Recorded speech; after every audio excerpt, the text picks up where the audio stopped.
Good morning. It is February 7th, 2017, and we're here to interview Lee Spann, co-sponsored by Gunnison County Library District and a grant from Boomers and Beyond, a nonprofit organization.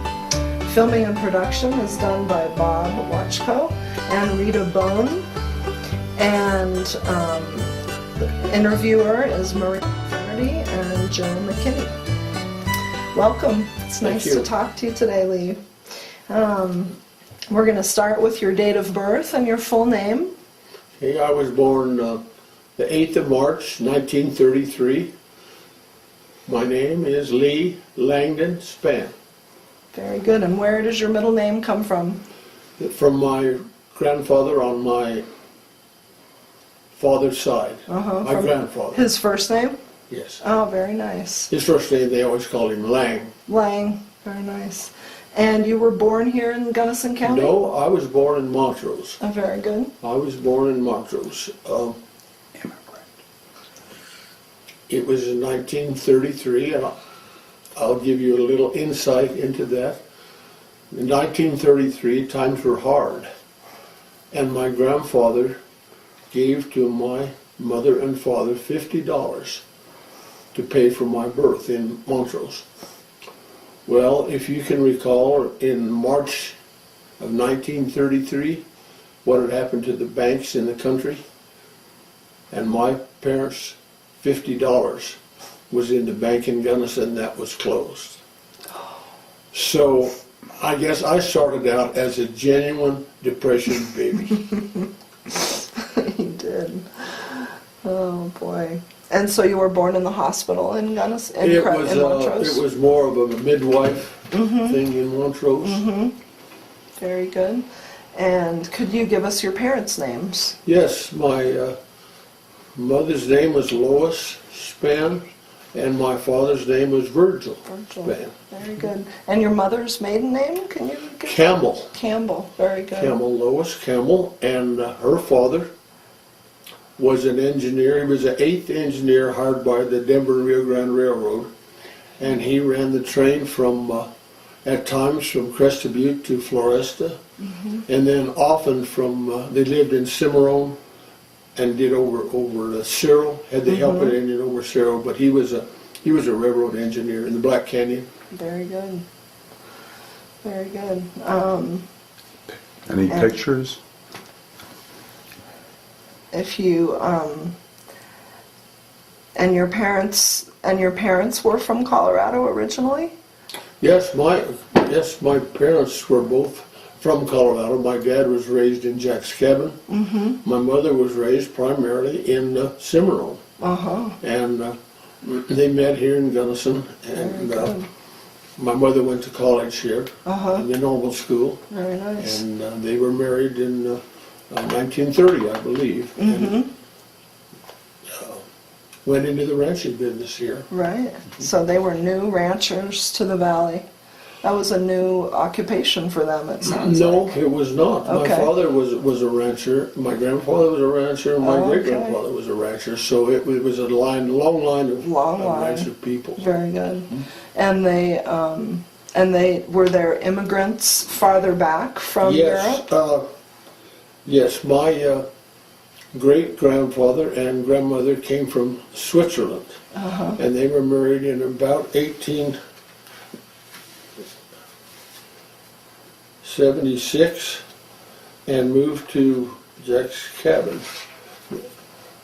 That's a picture. That's their wedding picture of them. Very good. And they homesteaded the place, which is now at the base of the hill of the Red Mountain Ranch. Overstag Gulch is named for them. Their name was I'm Overstag. They shortened it to Overstag, and that Overstag Gulch that goes up on Red Mountain was named for them. They were, here's the patent from the president of when he got the property. Very good. Here's a list of the post offices in Gunnison County. And here, as you can see, is Oversteg. Very And good. he was designated as a postmaster, but it was really my grandmother that did it. This is very interesting. There's Delta, Montrose, Crystal, Paradox were all in Gunnison County at this time. And they all had post And offices. they all had post offices. It's a double list, but that shows you how big Gunnison County was at that time. Yes. Very good. Huh. That's wonderful. And so your mother did a lot. Or it was your grandmother that did a lot of the post office work. It was my grandmother. It was my grandmother. That's how My they had to do. great-grandmother was a postmistress at Obersteg. Oh, very And that good. post office closed down after probably 15 years. They built the railroad, and he helped build the railroad, and the railroad went right past, and so that closed the post office. But my grandmother, their daughter, was the postmistress at Jack's Cabin. And there's the thing, Olive Spann, 2005, when she was appointed by the president as the postmaster of Jack's Cabin. And familiar as you go up the road, the first little cabin past the Jack's Cabin turnoff that goes to Taylor is where the post office was. And that's where they lived. That's where the post office They was. put an addition on that a few years ago. Is Yeah, that we the did. cabin? Yeah, Okay. that little Oh, old sure. cabin. That was it. That was the post office. Right before the bigger house that Yes, has the Spann sign Yes, on it still. Very good. And that's where they lived. And that big barn that is there at the Y Bar Ranch, we called it, was situated down next to that house. I have a picture of that but a man moved that barn from down there up to where it is, and he did it with a team of horses Oh my gosh. and logs. And he jacked it up and put the barn on the logs, Yep. and then he'd pull it the length of the block and tackle that he had. Yep. And then he would move and drive another stake, and he did it in the winter before the snow came, after the ground was frozen. Oh, And that barn, my. there where you go by, and there's the Y bar on the barn, that barn must be over 100 years old, and that's the second location it's been in. Oh my gosh, and it stayed in one piece. But it's pretty amazing what those people could do and did do in those. The first post office at Jack's Cabin was what they called Howville. And here's the application for Ben Sherwood for Howville, which is Jack's Cabin. And the original Jack's Cabin is out on the Taylor River Cutoff. Perhaps you've seen the sign out there. This is really, really interesting because the closest, I need to read this one. Does it say? The name of the nearest post office north of Howville, Gothic City. Oh my. The nearest post office east of Howville, was Hillerton. Hillerton. Hillerton is located halfway between Craner's Store and Tin Cup. Oh my. The nearest railroad on this map was at Como. Oh my. Oh my. And can you read us the date off that document Yes, too? Because yes. I can't quite see it. July 24th, 1879. Oh my goodness. With it was this map. It shows where it is. Right? Oh my goodness. So really that was the core of our business dealings then, because the train and the post office was how everything had to be done. Yes, And and when to these move were, people. see, the train didn't come to Jack's Cabin until about 1881, Right. 1882. So the post office was the center of the community. And Jack's Cabin, the immigrants going to Gothic and Irwin, the miners, did not come from Gunnison primarily. They came over Cottonwood Pass, Cumberland, and came down Taylor River, Right. across the cutoff, past Jack's Cabin, and then back up to Irwin, or Gothic, or wherever they Right. went. So Jack's Cabin was a huge hub of all those. It was more active than Gunnison back then, maybe a little bit. Jack's Cabin, I have a picture upstairs I'll get for you, but Jack's Cabin was just 1, 2, 3, 4, 5 cabins connected to each other. And it was a place, it was not near as elaborate as many historians have made it out, because it was very crude, and looks like they started with a cabin, and then they built 2, and then they built 3.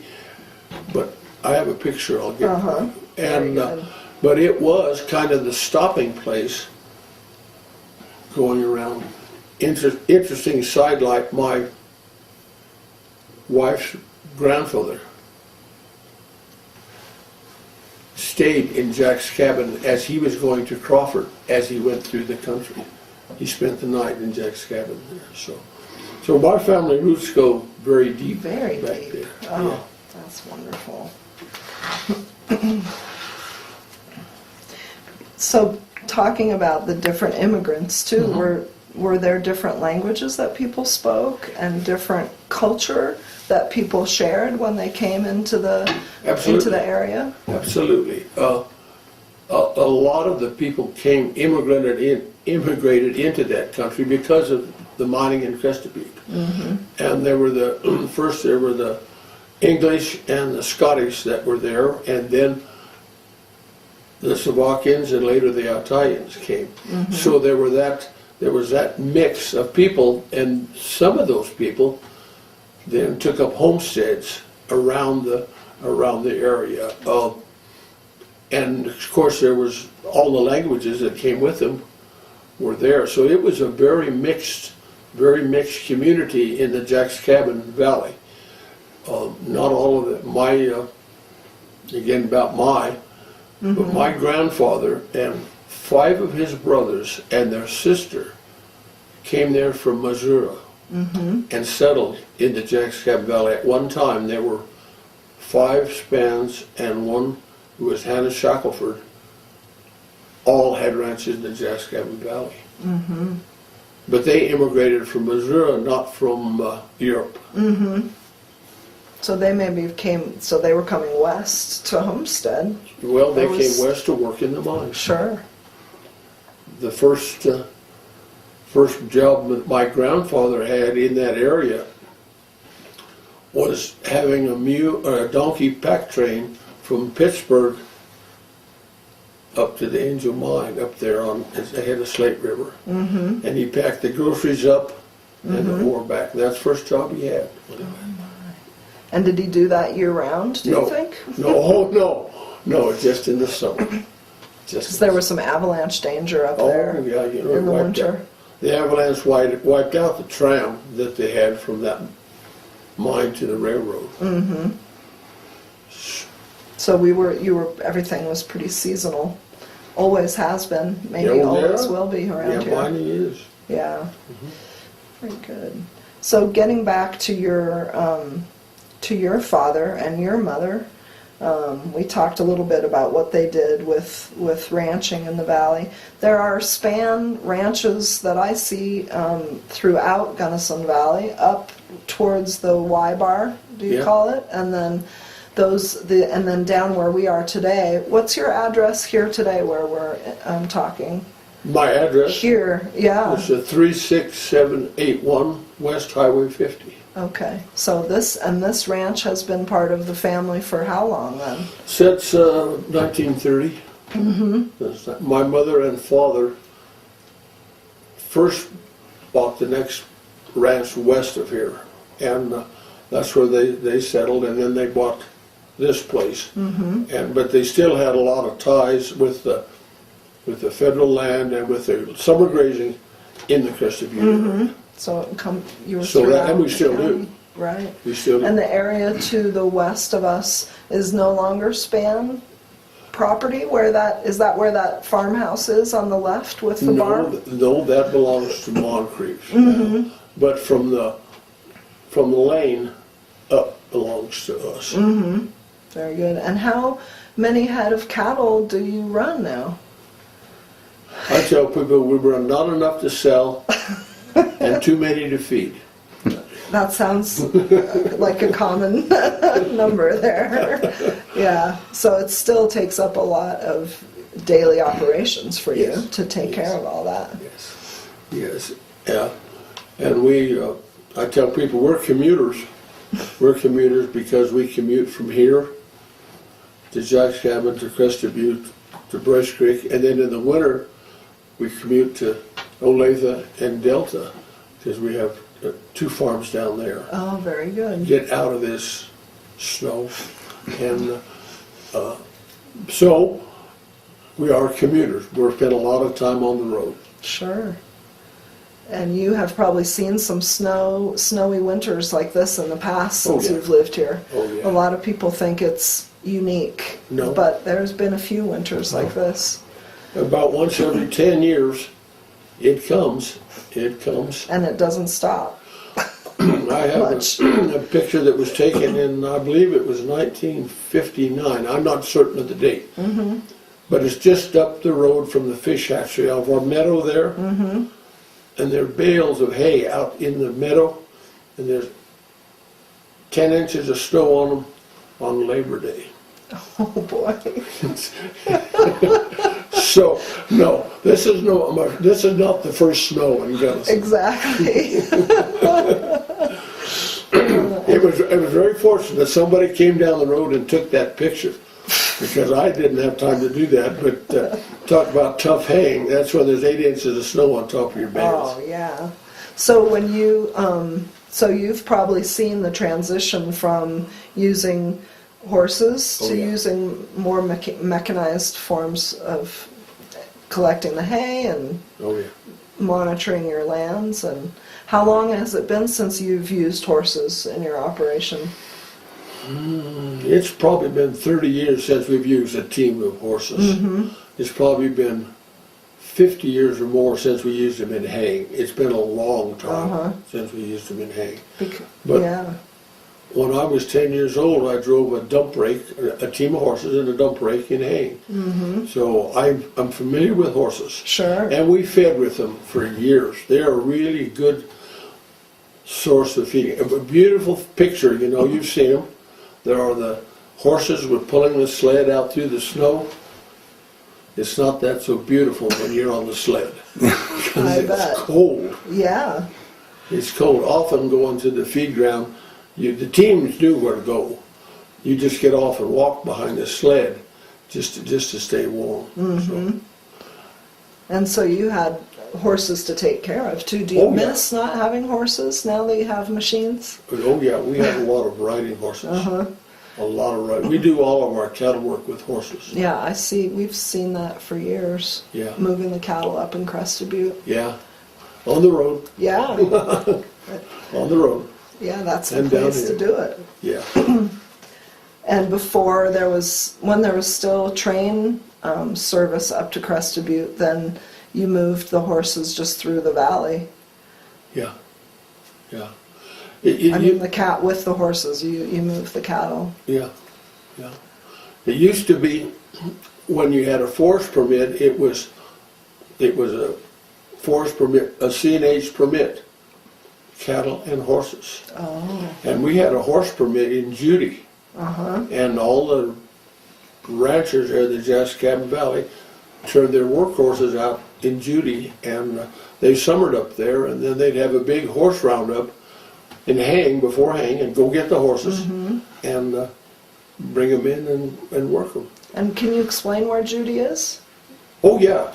Is it like Roaring Judy, or is it farther out? Roaring Judy. Roaring Judy. The hills the mountains that are east of Jack's Cabin. Okay, sure. From there over to Spring Creek. Right. Oh my. Are you ready to shift gears and talk a little bit about growing up and going to school and what that was like, Sure. and then we can, yeah. Sure. Sure. Well, I grew up, I am one of those unusual people that is living in the same house he was raised in. Mm-hmm. There are not many. No. There are 3 that I know of in this valley. Mm-hmm. Myself, Bill Trampy, and Curtis Allen. Mm-hmm. And I was raised here. The school bus went right by there. I got on the school bus, went to school in Gunnison, graduated from Gunnison High School, and then went to CSU for a year, and then came back. Did you go to school with those gentlemen you just mentioned? Are they? Do what? Did you go to school with the men you just mentioned who still live in their homes? No, I'm older than they are. No, they're not many. Well, I went to school with Fred Field and Paul Tarmarkis and Bob Irby and Earl Parch, and those are some of the people that are still around. Glennie George, I went to school with Glennie George, and we all played sports together. Had a big time. Yeah. What kind of sports did you play? Football, basketball, baseball, track, skiing. I did a lot of skiing. A lot of skiing. Do you remember when the ski area opened up at Crested Butte, or did you ski at Pioneer? Pioneer, too? a lot. Very nice. I skied at Pioneer a lot. That's where we always skied. And that was a different kind of an experience, and you didn't realize it when you were doing it, because as you went up, your skis were in the snow and you sat on the chair and just made the track up the hill, and if you got your ski hooked in the side, boop, that's where you started skiing back down. That's right. Yes, if you made it on skis. Okay, It was great. It was great. I was fortunate to be skiing up there as a young man when the really good Olympic skiers were there. Crosby, Perry Smith, Adolph Coos, the Gorsich, those men were wonderful skiers. And so I, as a kid, they were my heroes, you know. But they all of them went on to the Olympics and did. Bernie Warner was here, going to college, and it was a great experience. I bet. And what did you do for skis? Did you buy them at the ski store? Oh yeah. What did you do? There was you could buy them. Gorsich, Groswald that made the ski company. Thor Groswald was here, and his father had a ski company. Had those Groswald skis, and then after the war, Jan has them up in their house now. A pair of Army skis that came from the Army, and so making Army skis is not new. I've had a pair for 70 years. So no, it was a great sport. We used to, starting about the Y-Bar house, there was not much traffic on the road, and the road was not nearly as wide as it is now, and so they pushed up in very high drifts. There'd be 4 or 5 of us in a car, and maybe 2 would get out and ski drove behind the car on the bank alongside the road. What fun. I thought about that the other day.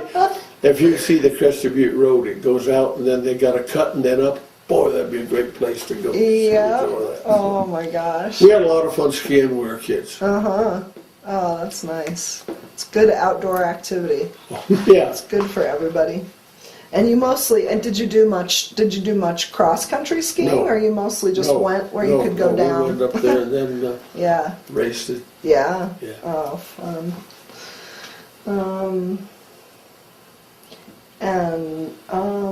Let's see. Can you tell us about when you met Polly? Polly and I went to school together. She skipped a grade and caught up with us in the 8th grade, and we started going together when we were sophomores in high school, and we've been together ever since. And her family lived in Gunnison on North Colorado Street. Her father was a business manager at Western State for 30 years, and so she has some strong ties in the community, also very strong ties to the college.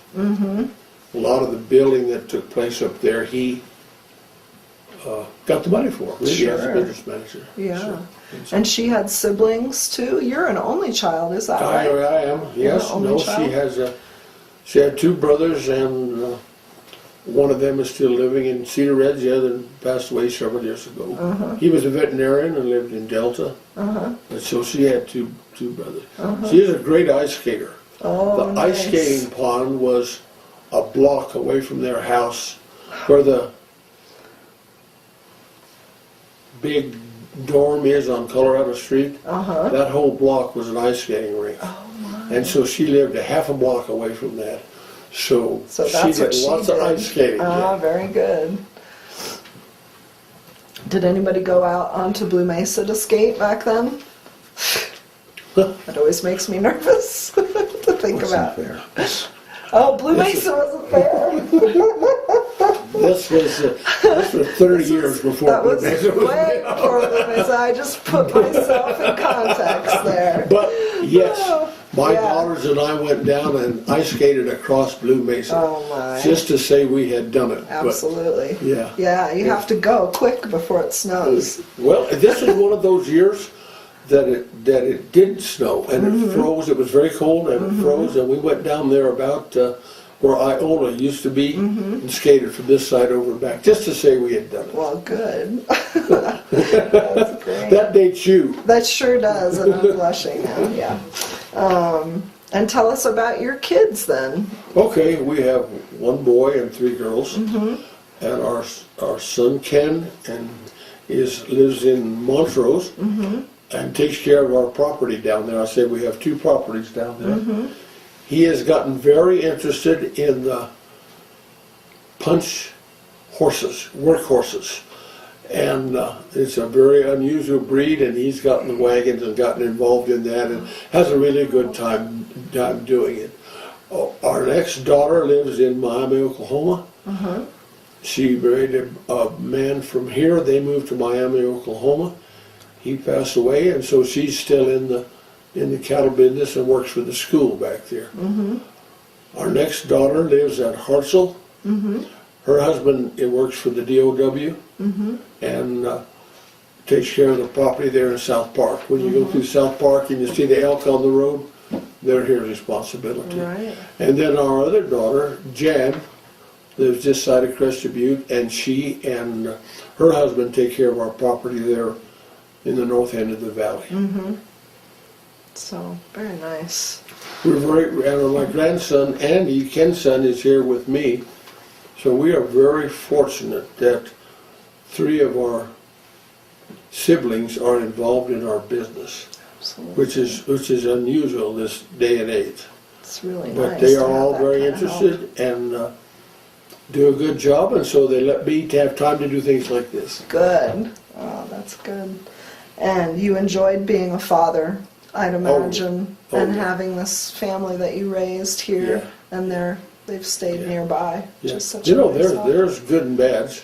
Of There's course. good and bads. But now we're in the second stage now, because we have Catherine going to Crested Butte and Porter in the 7th grade at Crested Butte. So we have 9 grandchildren, but 2 of them are here. That's nice. We like to see you at the basketball games. Well, I like in to go. Crested Butte sometimes. I like to Oh goodness. Let's see. What you did so much work with the ranching. What did you like to do for fun and for socializing when you were either growing up as a young man or older with your family? When our family was growing up, our whole family did a lot of skiing. We would go feed the cows in the morning and on the weekends, and then go gather up and go to Crested Butte and go skiing. You could buy a family pass in for probably $150 for your family, and it was a great sport, a great thing. We did lots of camping. We did lots of jeeping. I did lots of fishing. Outdoor activities, mainly. Yeah. Oh, that's good. Let's see.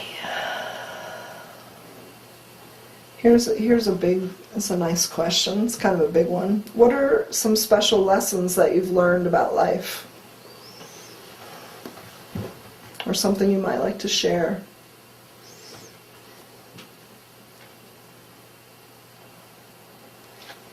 I guess I would say don't take life too seriously. Things come and go, and times are good and bad, and you have good experiences and bad experiences, but enjoy it while you can. Enjoy life while you can. Do those things you enjoy.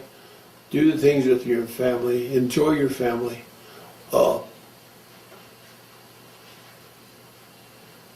I guess that's about all the words of wisdom I have. Thank you. I got a couple more pictures I'll share with you. Please, I'd love to see. We all would. This is my grandfather's father. This is my great-grandfather in the yard up there at the Y bar. Mm-hmm. And as near as I can tell, that's a cub bear he's holding. Oh my gosh.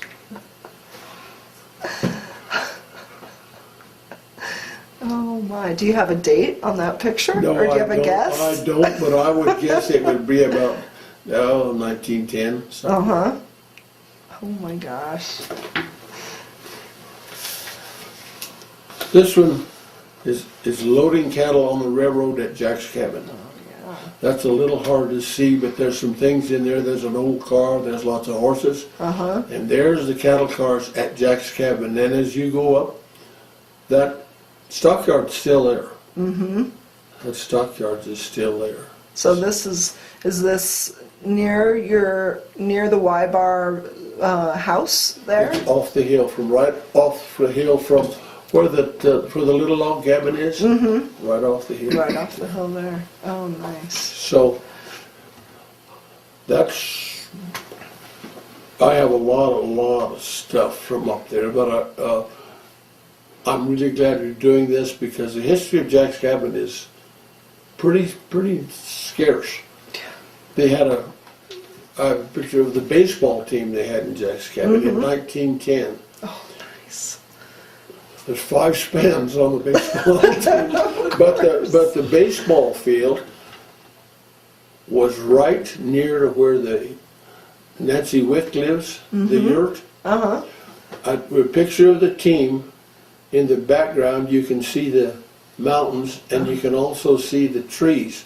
So I went up, and Nancy and I went out and looked, and we found what we think is a spot where the baseball team was, where the baseball diamond was. Nice. So, oh, that's great. They had a thriving little community up there because there was lots of people there. Mm-hmm. They had a good school, and they had lots of community events, and everything was great. In the winter, the whole place just shut down because you couldn't go to Gunnison. The road wasn't plowed. So they had to be pretty self-reliant about what they did there.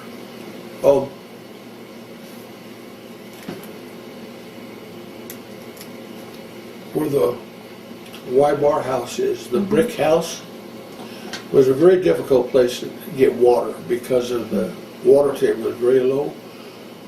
My grandfather hired 2 men, and they dug a trench from there across that valley up to where the little barn is, the old barn is on the hill. It's about a mile. This is where the Howville Dairy was. 6 feet deep, and buried a water line to that house. And they hand dug that trench, and you can still see the line of the trench, and the cistern up there on the hill is still there, where they got that from. But that would be a major job today with a backhoe. Yeah. But these 2 men dug it, and there's a few rocks in that country. Oh my goodness. So those people were just tougher than we are. They were. I mean, there's no question about it. They're tougher. And that got running water to their house down there. It comes in the basement. Yeah. You mentioned that you have do you have some grazing rights up Brush Creek? Or Yes. is there? Yes, we have a grazing permit on Flat Top, and one on Red Mountain, and one in Brush Creek, in Dry Basin in Brush Creek, yes. I walk out there a lot, and And I've noticed the ditches there, the irrigation ditches, and it's so nice that you brought it up, because I imagine that those were dug by hand too. They were. Because those are miles and miles of ditches that start where the water enters up in Brush Creek and then goes through the valley. I mean, that is an enormous job. Polly has a really good record of all our water decrees and the history of it. It's really good. And how Sherwood Ditch was built by Jack Howe and Ben Sherwood. Mm-hmm. And it starts out in the East River, comes out right past the Y-Bar house and over and by Jack's cabin, naturally. Mm-hmm. Nowadays, when you file on a water decree, you have just angles and marks, and the filing for that is about that big, and it's a picture. It's a picture, and it shows the ditch, it shows the railroad, it shows the road, it shows Jack's cabin, and it shows the road coming down past Jack's cabin and going up through the valley, not over where the road is now. So it's historically really important to know. I mean, if we didn't have water that we could move around, there would be no ranching. There would be no.